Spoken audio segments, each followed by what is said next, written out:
Hola, AIESEC Macedonia. I'm Spoljaric, and as I hope all of you already know, I'm running for the MCVPER in AIESEC Macedonia for the next term. Now, because I'm doing this presentation in front of a camera instead of normal human audience, and I don't have any background visual to back me up on this presentation, I'm not going to discuss about my personal side, because you have a part of it in my application, and about the other part you can ask me whenever you want. I will also not discuss about my strategies and ideas for implementation of new things, because you already have them in my application online as well.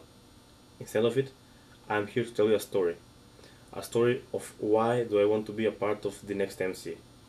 So, once upon a time, I encountered an organization that held the same values and principles as me. So I joined.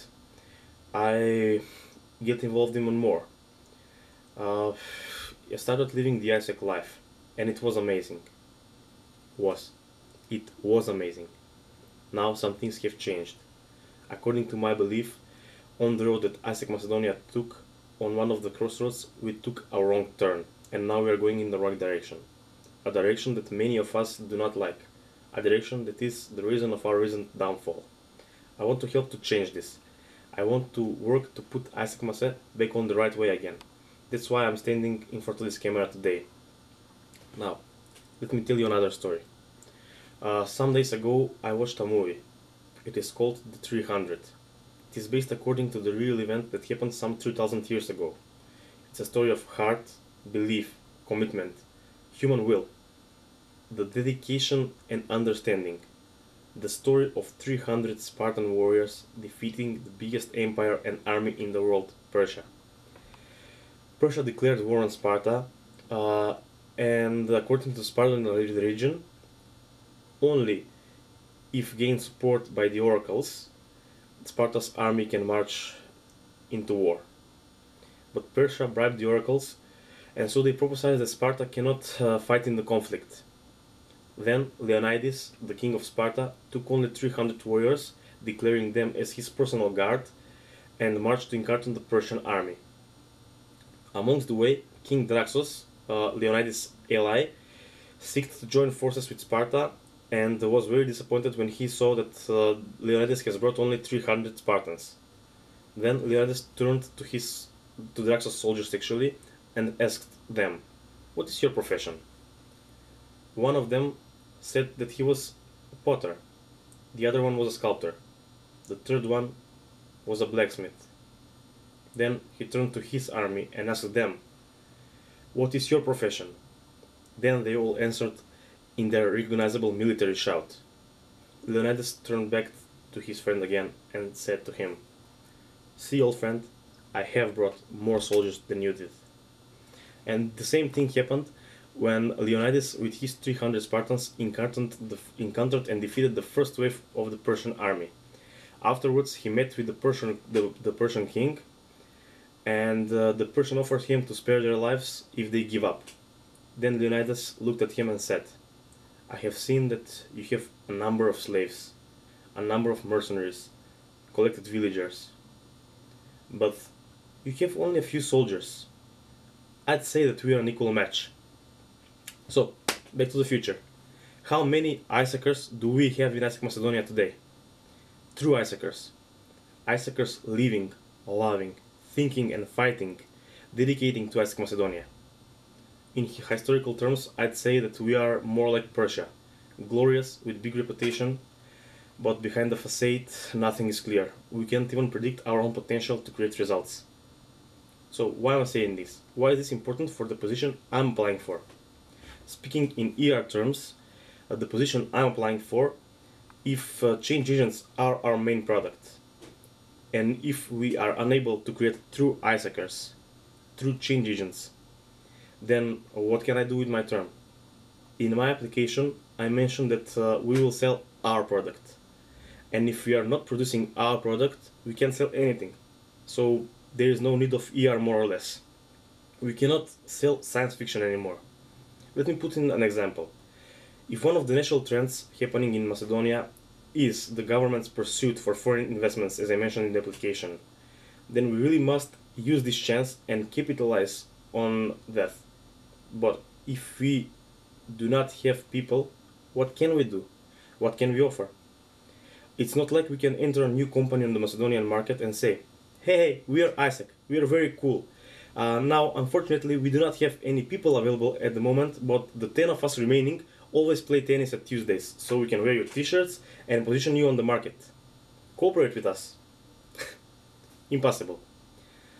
In my AIESEC beginnings, I have seen Spartans in AIESEC. I have seen AIESEC Macedonia with a grand total of 35 members winning 2 out of 4 global awards. I have seen a project run by 11 newies and 1 oldie create 14 incoming exchanges. I have witnessed AIESEC's true potential when the organization is filled by true AIESEC people. Nowadays, I understand better than ever the words of a great leader, of a former PI, Brody Boland. Back on Miles 2005, he stated, everything that goes up has to come down. It is the natural balance of things. Now, it's up to the members of AIESEC Macedonia, when this downfall happens, not to turn into ashes again, but to crystallize the ashes and turn them into an unbreakable diamond. 3,000 years ago, 300 people dedicated their lives to something that they believed in. 300 people managed to delay an army of more than 50,000 people until the whole army can gather and defend. 300 people made a miracle that is written in all of the historical books and dictionaries. But they had a great strategy. They had developed a unique way of fighting that mesmerized the enemy, an approach that only Spartans could apply on the battlefield. And beyond all, they had Spartans willing and dedicated to give their lives and sacrifice for their homeland. So, this is the year, ladies and gentlemen. This is where either we go to ashes or we turn into an unbreakable diamond. This is it. We need people that truly understand and believe in AIESEC to lead us to a more glorious future. We need people with the right ideas, people that can create the most useful strategies for Macedonia. People that can put the word Macedonia back next to the word AIESEC. We need unique approach for us, strategies reflecting our reality. Because in the real world, something that is applicable in South Korea cannot be applicable in Macedonia. Now, I believe in AIESEC. I believe that we can make it. I believe that we can grow strong again. I believe that I, with my 3 years of AIESEC experience and my strategic overlook on things, can make a big contribution to fulfilling this idea. I have witnessed the existence of 3 completely different generations of AIESECers in AIESEC Macedonia. Any of them with its own ideas about the future and the direction of our AIESEC. Now, we need to work on making the right formula that will put us back on track. We must work for the people, not use them as resources. We must please them. We must show them what AIESEC truly is, and we must find out their benefit from it and put it in front of their eyes. We must create an environment healthy enough for people to work in and have fun doing it, and furthermore understand why. Why are they doing it? Why are they as a part of AIESEC? I want to see happy and fulfilled faces in our organizations. I want to see the belief in AIESEC back in people's hearts. I want to see Spartans back in AIESEC Macedonia, and I'm willing to dedicate my essence to do it. Allow me to do it. Only then we will be able to complete our goals. And at the end, it comes just to that. Like the great Pablo Picasso said, the ones that do not want to do it always manage to find an excuse. But the ones that really want to do it will find a way. Thank you for your attention, and let's have one glorious year for AIESEC Macedonia.